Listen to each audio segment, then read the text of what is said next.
Proverbs chapter 16. The preparations of the heart belong to man, but the answer of the tongue is from the Lord. All the ways of man are pure in his own eyes, but the Lord weighs the spirits. Commit your works to the Lord, and your thoughts will be established. The Lord has made all for himself, yes, even the wicked for the day of doom. Everyone proud in heart is an abomination to the Lord. Though they join forces, none will go unpunished. In mercy and truth, atonement is provided for iniquity, and by the fear of the Lord one departs from evil. When a man's ways please the Lord, he makes even his enemies to be at peace with him. Better is a little with righteousness than vast revenues without justice. A man's heart plans his ways, but the Lord directs his steps. Divination is on the lips of the king. His mouth must not transgress in judgment. Honest weights and scales are the Lord's. All the weights in the bag are his work. It is an abomination for kings to commit wickedness, for a throne is established by righteousness. Righteous lips are the delight of kings, and they love him who speaks what is right. As messengers of death is the king's wrath, but a wise man will appease it. In the light of the king's face is life, and his favor is like a cloud of the latter rain. How much better to get wisdom than gold, and to get understanding is to be chosen rather than silver. The highway of the upright is to depart from evil. He who keeps his way preserves his soul. Pride goes before destruction, and a haughty spirit before a fall. Better to be of a humble spirit with the lowly than to divide the spoil with the proud. He who heeds the words wisely will find good, and whoever trusts in the Lord, happy is he.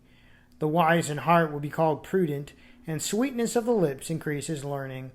Understanding is a wellspring of life to him who has it, but the correction of fools is folly. The heart of the wise teaches his mouth, and adds learning to his lips.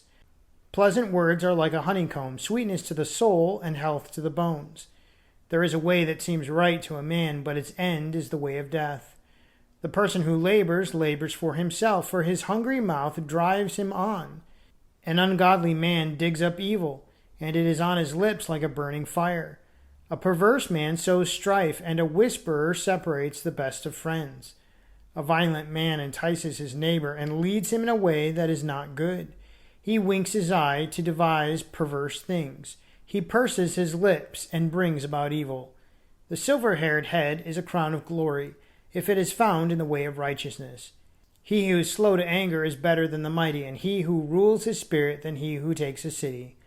The lot is cast into the lap, but its every decision is from the Lord. Have you ever heard the phrase, you catch more flies with honey than you do with vinegar?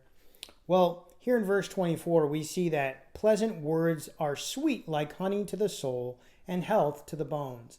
I don't know about you, but I've noticed that when I go into an establishment, maybe a place to eat, and I'm nice to the server, and the people that are giving me service, if I'm nice to them and I say thank you and please, they tend to be nice in return and tend to give me good service. We might have also noticed from yesterday, from Proverbs chapter 15, which says in verse 1 and 2, a soft answer turns away wrath, but a harsh word stirs up anger. The tongue of the wise uses knowledge rightly, but the mouth of fools pours forth foolishness. So being kind in our words and in the things that we say is a good thing. We have a lot of power with our tongue.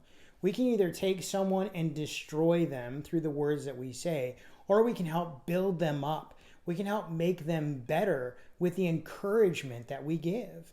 God wants us to not only love others by what we do, but also by what we say. He wants us here to be encouragers and to help others. Think about it today. When you're going to say something out of encouragement. Say something out of love. Don't pull down and destroy someone with your words. Well, thank you again for joining us today. I hope you'll come back tomorrow and see what we have in store through Proverbs. Have a great day and God bless.